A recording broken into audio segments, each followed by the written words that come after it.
Envoie ton esprit saint, ton feu d'amour divin, déploie ton cœur et viens nous sauver. Délivre-nous de nous, délivre-nous de tout ce qui refuse en nous de t'aimer. Du sang de ton agneau, déverse en nous le flot des abondantes eaux de ton pardon. Viens inonder nos vies, restaure-nous, guéris ton Église.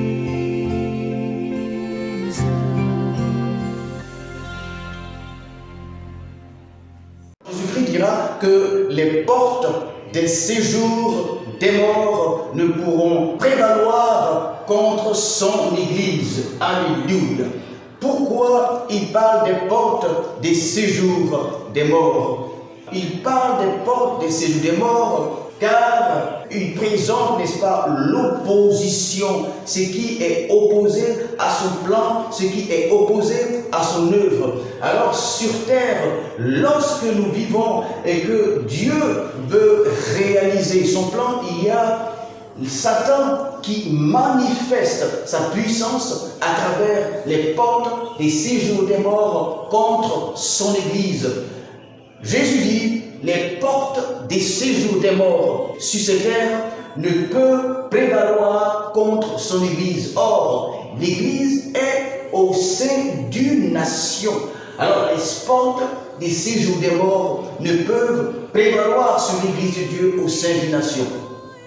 Cela voudrait dire quoi? Cela voudrait dire que Dieu donne aux nations, dans les pays, Dieu donne aux nations, à chacune des nations, c'est-à-dire à la Côte d'Ivoire, au Mali, au Burkina Faso, au Niger, au Nigeria, à la France, à l'Égypte, n'est-ce pas, à l'Arabie Saoudite, à l'Allemagne, au Congo. Jésus-Christ disait alors que les portes des séjours des morts ne prévaudront point contre son Église. De même qu'autrefois, il était avec Israël. Et Dieu travaillait avec Israël de sorte que Israël soit la nation la plus puissante de la terre, avec lui, capable de triompher les géants au devant, n'est-ce pas, d'elle en termes de nation. Dieu disait que devant elle, il y avait 7 nations plus grandes et plus puissantes qu'elle, les Cananéens, les Égyptiens, les Héviens, Étiens, etc. Alors, Dieu travaillant avec Israël, Dieu voulait conquérir avec Israël. Dieu voulait que sa volonté se fasse à travers Israël, que son nom soit connu à travers Israël, que sa force, sa gloire soit connue avec Israël. Dieu était le Dieu, n'est-ce pas, d'Israël. Pendant que toutes les nations à côté d'Israël avaient des dieux, Dieu voulait que Israël est, n'est-ce pas, comme seul Dieu, lui, l'Éternel des armées, le Dieu des Hébreux, le Dieu d'Abraham, d'Isaac, n'est-ce pas, et de Jacob. Alléluia. Alors, est-ce que donc, aujourd'hui, la personne élevée en autorité sur une nation quelconque est responsable de tout le peuple vis-à-vis de Dieu? Est-ce qu'il est responsable de tout le peuple vis-à-vis de Dieu comme autrefois en Israël? Autrefois en Israël, le roi était l'image de la nation. Le roi, autrefois en Israël, pouvait prier, jeûner pour sa nation. Lorsque Dieu écoute la voix de la prière du roi d'Israël, Dieu se souvient de tout le peuple et Dieu délivre le peuple. Dieu va regarder le peuple à travers le regard du roi, très souvent. Dieu a accordé la paix en Israël, la victoire en Israël à cause de David. Et lorsque vous lisez Chroniques, vous lisez l'histoire d'Israël, vous comprendrez que Israël avait la victoire lorsque le roi marchait conformément à la volonté de Dieu, conformément aux lois de Dieu, conformément aux règles de Dieu. Lorsque le roi était en conformité avec la volonté de Dieu, Israël donc avait la victoire sur ses ennemis. Aujourd'hui donc, j'ai constaté certains leaders religieux dans le milieu chrétien faire cette même, n'est-ce pas, lecture des choses. Lorsque aujourd'hui, sur une nation, un leader, c'est-à-dire le président de la République, a une mauvaise conduite morale, nous avons tendance à directement appliquer à la nation les choses d'Israël. C'est pourquoi je dis, est-ce qu'aujourd'hui, le président de la République représente le peuple devant Dieu? Est-ce que le président de la République est coupable?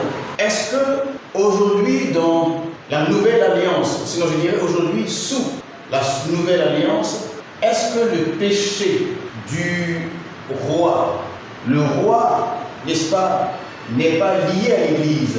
Voici donc l'Église à l'intérieur de la nation. Voici donc l'Église. Voici le pays dans lequel nous sommes et le pays dans lequel l'Église est. Alors, est-ce que le roi aujourd'hui est le président? Est-ce que le péché du président de la République est-il le péché du peuple de Dieu étant dans la nation? Mais est-ce que le péché également, est-ce que le péché du président de la République est le péché de la nation? Et est-ce que le péché du président de la République est le péché également de l'Église? Exactement comme il était autrefois. Autrefois, Dieu mettait, n'est-ce pas, le président de la République. Autrefois, Dieu mettait ou décidait, voulait donner sa volonté, montrer, n'est-ce pas, sa volonté, et à travers la volonté, selon les règles que Dieu imposait ou que Dieu donnait à Israël, le président, n'est-ce pas, selon le roi devait être un hébreu. Et logiquement, le roi devait être choisi par le prophète du temps afin que ce roi-là puisse exercer son rôle d'autorité d'Israël conformément à la volonté de Dieu, non seulement à la Bible. Autrefois, c'était la Torah, la loi de Moïse. Il doit être conforme, il doit se conformer à la parole qui était la constitution d'Israël, donc la parole écrite, la parole que Moïse avait laissée à ce peuple-là, mais également il devait écouter la parole révélée, n'est-ce pas, par Dieu, par les prophètes, par ces prophètes-là.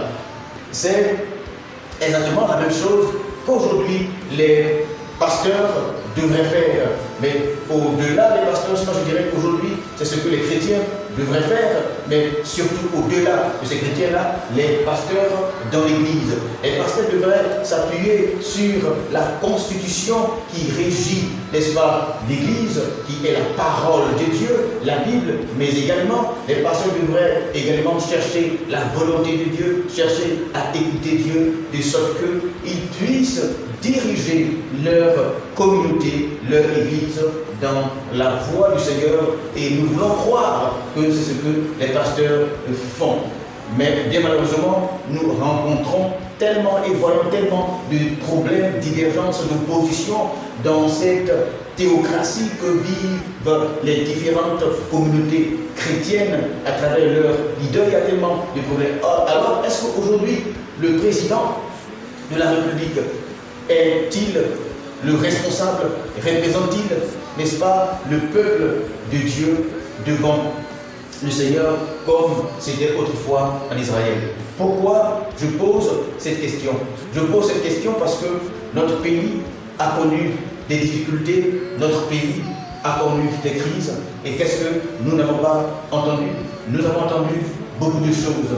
Il était dit que la Côte d'Ivoire, n'est-ce pas, vivait, notre nation vivait un certain nombre de choses, traversait cette crise, sinon le pouvoir, n'est-ce pas, d'alors était secoué, était opposé à une rébellion parce que le président de la République, n'est-ce pas, a fait des erreurs conformément à la parole de Dieu. C'est pourquoi la problématique que nous traitons est de savoir est-ce que le président de la République, comme autrefois sous l'Alliance, sous l'ancienne Alliance, représente le peuple de Dieu. Est-ce que Dieu peut se mettre en colère à cause d'une nation, Dieu peut se mettre en colère contre une nation. Dieu peut même permettre une guerre dans une nation parce que le président de la République a une difficulté peut-être en matière de comportement ou autre. Le président de la République a peut-être fait une erreur et donc Dieu est fâché contre toute la nation et Dieu permettra même une guerre, de sorte qu'il y ait des milliers de morts. Pourquoi? Parce que le président de la République est mystique. Parce que le président de la République est mystique, alors Dieu est fâché et Dieu ébranle toute la nation. Mais qu'est-ce que toute la nation a à voir avec l'attitude du président? Le président cherche des femmes, le président fait ceci, le président fait cela. Dans des nations, on dit qu'on entend dire que parce que le président, n'est-ce pas, vole ou bien le président prend l'argent ou le président, n'est-ce pas, est corrompu, le président, n'est-ce pas, a eu un problème de moralité quelque part, alors Dieu se fâche et Dieu commence à permettre des guerres et des tueries, permet, n'est-ce pas, qu'il y ait des orphelins, qu'il y ait des orphelins, des veuves, des veufs, etc. Et qu'il y a des grandes tragédies, de grandes tragédies qui se voient parce que Dieu serait fâché contre le leader, n'est-ce pas, du pays, à l'image d'Israël. L'Église, face à la démocratie, est le thème général que nous prêchons, que nous traitons, pour que nous puissions comprendre qu'en réalité, autrefois Dieu traitait directement avec Israël, aujourd'hui Dieu traite avec l'Église. Autrefois, Israël était l'ombre de quoi? L'ombre de l'Église. Israël était l'image. Qu'est-ce que Dieu voulait faire? Israël était une prophétie. Quel était, n'est-ce pas, c'est l'accomplissement de cette prophétie-là. C'est ce que Christ va dire à la croix, n'est-ce pas? À la croix, supposons que Christ, n'est-ce pas, est ici. Et là, c'est la croix. Christ naît, n'est-ce pas, sous l'Ancien Testament. Christ marche sous l'Ancien Testament. Christ grandit sous l'Ancien Testament. Car l'Ancien Testament est basé sur, c'est vrai, la loi de Moïse, mais il faut comprendre que l'Ancien Testament, sinon l'Ancienne Alliance, va commencer avec Abraham et le sacrifice d'Abraham. Le sacrifice d'Abraham, la volonté d'Abraham à sacrifier son fils premier, non pas son fils premier-né, mais le fils de la promesse, le fils que Dieu lui avait promis, n'est-ce pas? Abraham, dans ses vieux jours, a eu le courage, a eu, n'est-ce pas, à accepter de pouvoir n'est-ce pas, sacrifier sur l'autel, n'est-ce pas, d'une montagne que Dieu lui avait indiqué son fils. Alors, Abraham va tisser une alliance avec Dieu. Et Dieu lui dira que ses enfants seront comme les étoiles de la terre à travers cette alliance-là. Alors, aujourd'hui, Paul nous dit que nous sommes, n'est-ce pas, enfants d'Abraham par la foi. Israël est enfant d'Abraham. Abraham par, n'est-ce pas, par le sang, n'est-ce pas? Abraham était le premier à consacrer ou à donner des enfants, n'est-ce pas, à Dieu.